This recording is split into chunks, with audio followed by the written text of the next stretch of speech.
The world thought the space race was over. America beat the Soviet Union to the moon, and that was the end of the story.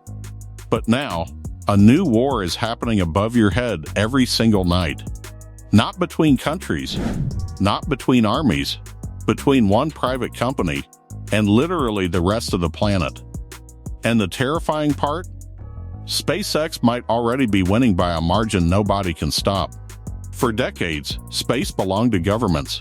NASA, Roscosmos, ESA, China's CNSA. These were giant national programs backed by trillions of dollars, military budgets, and decades of scientific dominance. Then in 2002, a billionaire entrepreneur walked into a warehouse in Los Angeles and decided he wanted to build rockets cheaper than anyone else on Earth. Most people laughed.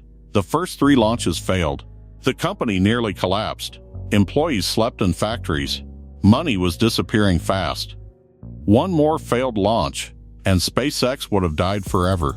But the 4th launch succeeded, and that single moment quietly changed the future of humanity. Because today, SpaceX is no longer just another rocket company. It's becoming the infrastructure of space itself. Right now, when you look up at the night sky, there's a good chance the majority of satellites above you belong to one company. Not a country, not a military alliance, one company. That company is SpaceX.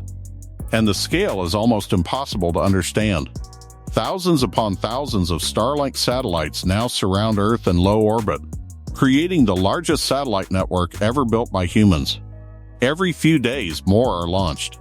Every few weeks, the number grows larger. And while governments hold meetings, debates, and committee discussions, SpaceX just keeps launching. Again, and again, and again. The reason this matters isn't just internet access, it's power.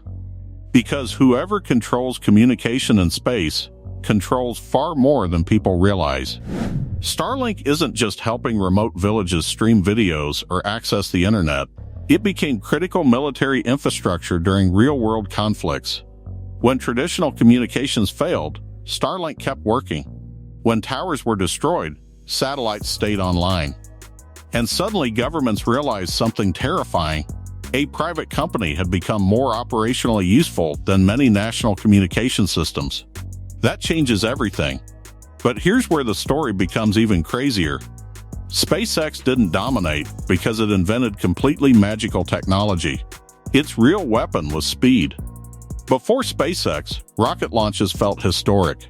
A launch was a major event, a national achievement, something rare. SpaceX changed that mentality entirely. Now launches happen so often people barely pay attention anymore. One rocket lands successfully, then another launches days later. Boosters return from space, get refurbished, and fly again like reusable airplanes. That single idea shattered the economics of the industry. Because traditional rockets were basically disposable. Imagine throwing away a Boeing 747 after every flight. That's how space agencies operated for decades. SpaceX looked at that system and said, what if rockets could land and fly again? And suddenly launch costs collapsed. That's the moment competitors started panicking. Because SpaceX wasn't acting like a normal aerospace company. It was acting like a tech company. Fast iteration, rapid production, aggressive scaling, constant upgrades. While governments moved slowly through years of approvals and politics, SpaceX moved like Silicon Valley. And the gap became enormous. Take a look at the competition. Amazon has Project Kuiper.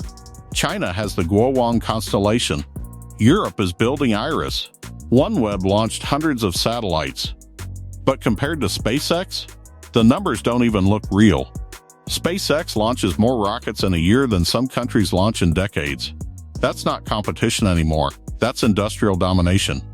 And then there's the real engine behind everything, Starlink. At first, people thought satellite internet sounded niche, too expensive, too complicated, too limited. But Starlink exploded globally. Remote villages, ships at sea, military units, airplanes, disaster zones, rural homes. Millions of users now depend on it. And every new subscriber sends more money back into SpaceX.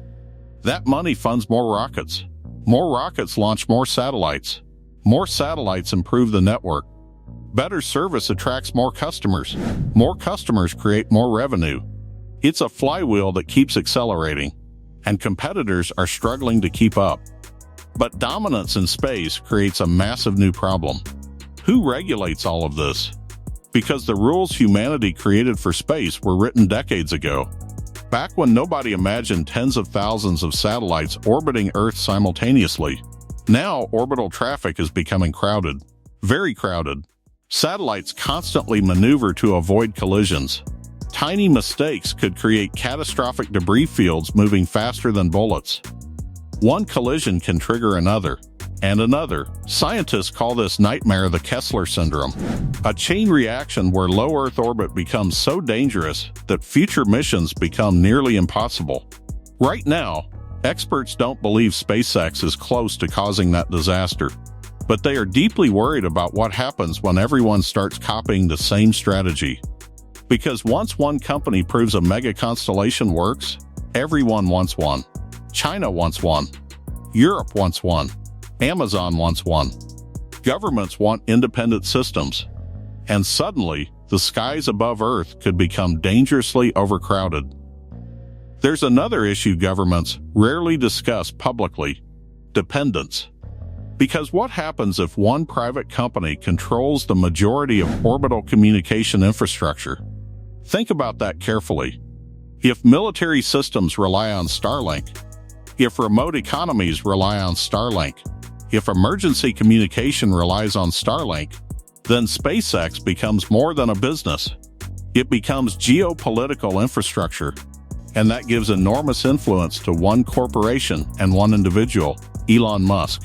That reality makes governments uncomfortable, very uncomfortable. Because historically, communication systems were controlled by nations. Now the balance is shifting toward private industry, and nobody fully understands the consequences yet. Meanwhile, SpaceX is already planning the next leap. Starship, the largest and most powerful rocket ever built. If Falcon 9 disrupted the industry, Starship could completely rewrite it. The goal isn't just cheaper launches anymore. The goal is mass-scale space transportation. Huge payloads, massive satellite deployments, moon missions, Mars ambitions. And if Starship becomes fully operational, SpaceX could launch satellites at a scale competitors physically cannot match. That's why the rest of the world is nervous. Because this isn't slowing down, it's accelerating. Think about how insane this timeline actually is. In just a few years, SpaceX transformed from an underdog startup into the dominant force in orbit. Entire government programs are now trying to catch up. But space infrastructure moves slowly. Building rockets takes years. Building satellite networks takes years. Creating launch capacity takes years. SpaceX already has all three. And while competitors are still planning, SpaceX is already executing. This is why many analysts no longer describe the industry as a race. A race implies equal competitors.